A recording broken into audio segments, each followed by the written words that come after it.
The wind howled across the Arctic tundra, carrying with it the scent of salt and melting ice. This story is inspired by my real experiences during my time in the Coast Guard in Alaska.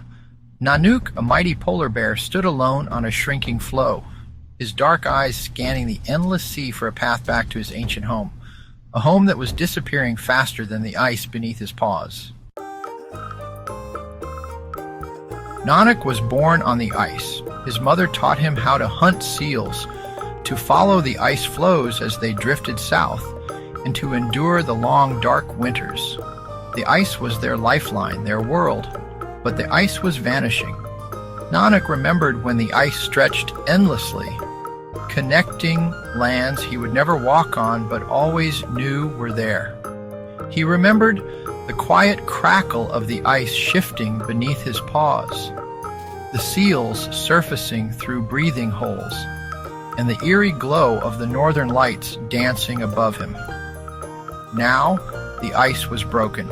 He moved carefully, each step testing the floe beneath him. It groaned and cracked. His mother's lessons echoed in his mind. If the ice disappears, so does the bear. It had been days since Nanuk last ate. The seals had moved farther out, to colder waters he couldn't reach. The sea, once a friend, now seemed vast and unkind.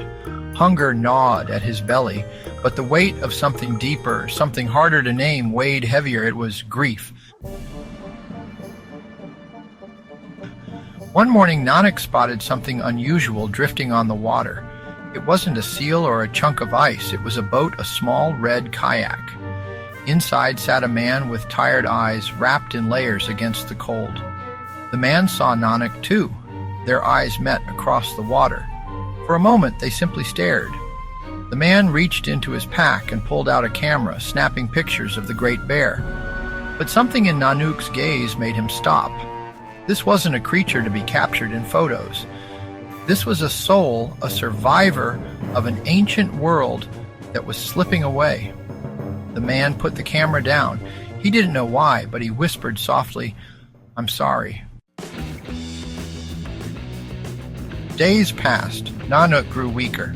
He walked for miles across the fractured ice, searching for food, for safety, for something familiar. But the ice floes were too small now, and the ocean stretched too far. The places his ancestors roamed were now open waters. Even the fish were fewer, confused by the changing currents. Nanuk's paws bled from the rough ice, his ribs pressed against his white fur. He fought to keep going, to keep moving. He had no choice. Stopping meant surrendering. He wouldn't surrender. One evening, as the sun dipped low and painted the ice a fiery orange, Nanuk smelled something on the wind. It wasn't the sea, it wasn't salt, it was land. His tired legs pushed him forward, his heart pounding with a flicker of hope. He climbed onto a larger ice floe, and there it was, the silhouette of a rocky shore, trees dark against the fading sky, land, shelter, safety for now.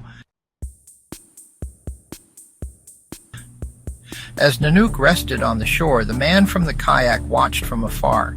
He knew this land wasn't where a polar bear belonged. It wasn't Nanuk's true home, but it was a refuge, a temporary sanctuary in a world that was changing too fast.